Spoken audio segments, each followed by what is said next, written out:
قدیم زمانے کی تاریخ کے مطالعے سے پتہ چلتا ہے کہ زیورات کا استعمال صدیوں پرانا ہے۔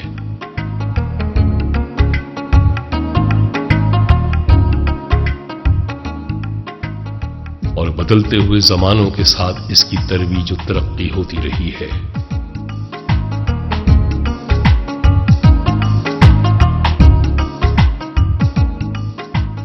برصغیر پاک و ہند میں مغلیہ دور میں ہیرے جواہرات کا استعمال کثرت سے نظر آتا ہے۔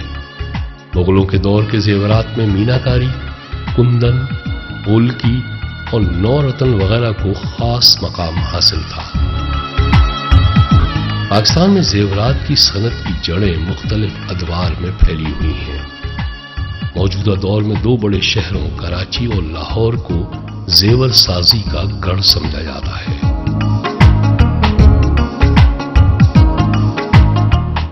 300 سے زائد چھوٹے شہر اور قصبے زیور سازی اور اس کی تجارت کے لیے مشہور ہیں۔ اس کے علاوہ پورے پاکستان میں تقریباً 45,000 دیہاتوں میں یہ کاروبار مقامی ضروریات کو پورا کر رہا ہے۔ پاکستان میں زیورات تیار کرنے والے بے پناہ ہنرمند نہایت باریک بینی سے یہاں کی ثقافت اور رسم و رواج کو مد نظر رکھتے ہوئے زیورات تیار کر رہے ہیں۔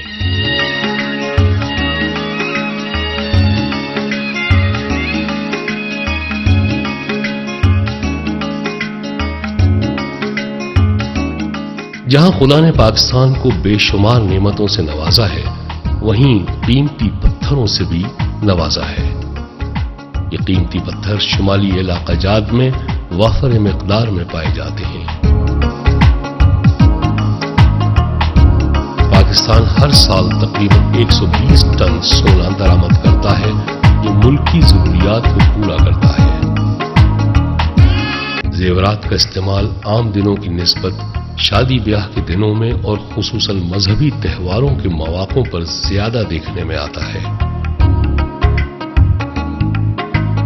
وقت اور حالات کے بدلتے ہوئے مزاج کے ساتھ زیورات کے ڈیزائن تبدیل ہوتے رہتے ہیں۔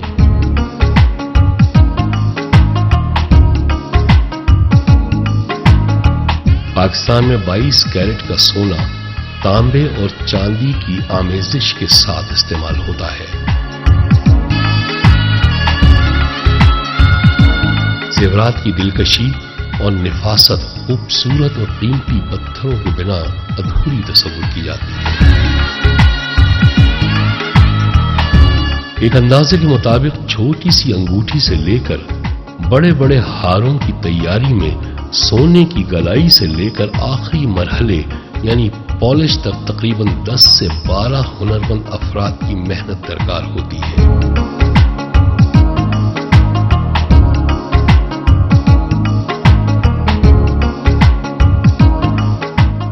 زیورات کی تیاری کے یہ مختلف مراحل کسی ایک جگہ انجام نہیں پاتے، بلکہ مختلف کارخانوں میں مختلف ہاتھوں کی کاریگری کے بعد تکمیل پہنچتے ہیں۔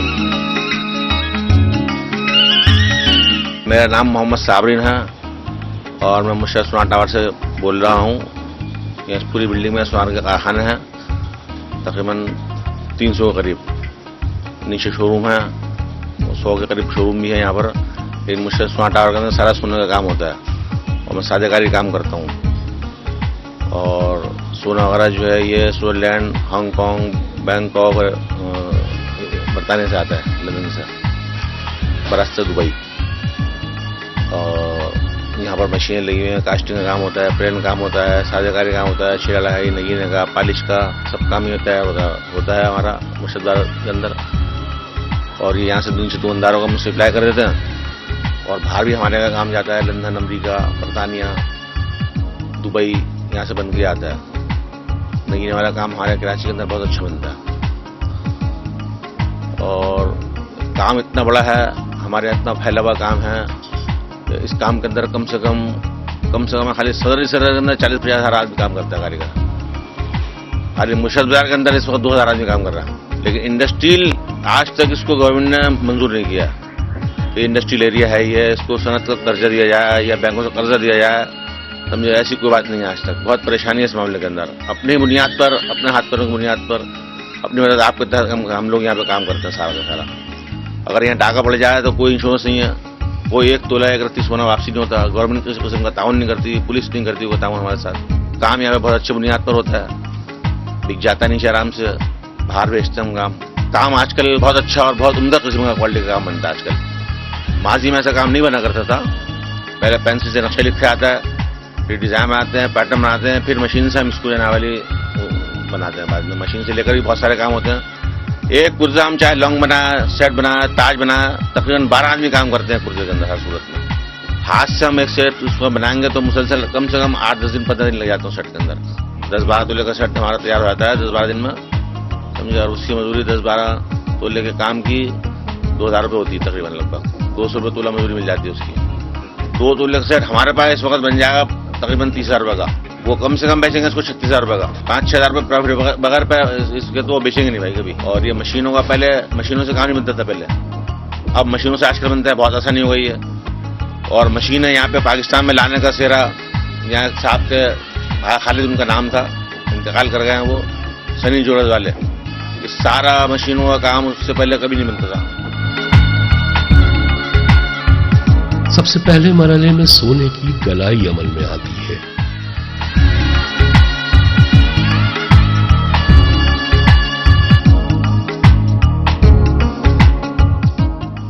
اس کے بعد رینی بنتی ہے. رینی سونے کی ٹھوس شکل کو کہتے ہیں.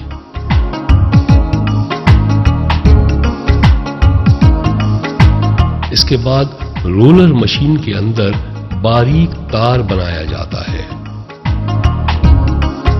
اس سونے کو زیور کی شکل میں ڈھالنے سے قبل مطلوبہ ڈیزائن کو ایک سادہ کاغذ پر بنایا جاتا ہے. ڈیزائن بنانے والے ہنرمند کی توجہ صرف اور صرف اپنے کام کی باریکی پر ہوتی ہے.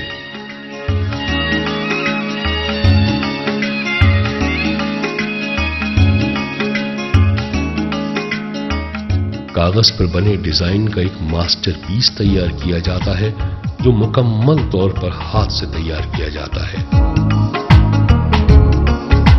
پھر اس کی ڈائی بنائی جاتی ہے. ربڑ کی ڈائیاں مثلاً کٹک, پلین اور جڑاؤ وغیرہ.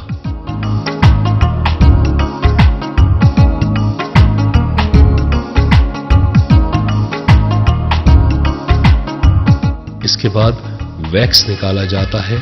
پھر اس کا ایک درخت نما جھاڑ بنایا جاتا ہے. جھاڑ کو سیمنٹ میں ڈالا جاتا ہے جو صرف سونے کے زیورات کے لیے استعمال ہوتا ہے اور ڈیزائن کو مشین کے لیے بنانے کا کام آتا ہے. اس کے بعد بھٹی میں رکھ کر خاص درجہ حرارت پر جلایا جاتا ہے. یہاں کاسٹنگ کا مرحلہ ختم ہوتا ہے. اس کے بعد ہنرمند اپنے ہاتھوں سے سونے کے باریک تاروں کو نہایت ہی دھیان اور توجہ کے ساتھ ایک ایک کر کے آہستہ آہستہ دن بھر بیٹھا جوڑتا ہے.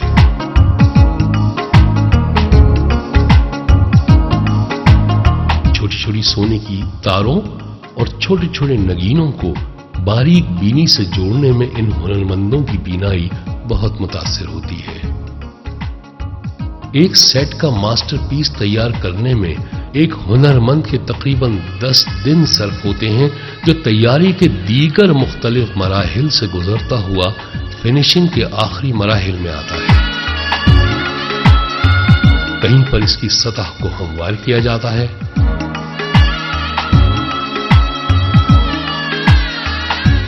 کہیں پر انہیں جوڑا جاتا ہے, کہیں اس میں نگینے جڑے جاتے ہیں.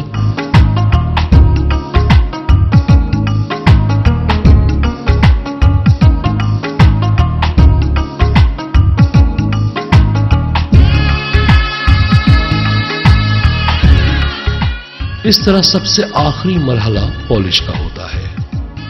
موٹر پالش, ڈرم پالش, ڈورا پالش, وائٹ پالش وغیرہ سب سونے کے زیورات کو دیدہ زیب اور خوبصورت بنانے کے لیے استعمال کی جاتی ہے.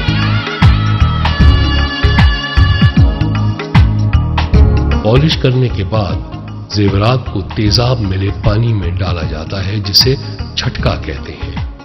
اس سے زیورات میں چمک اور دلکشی آ جاتی ہے۔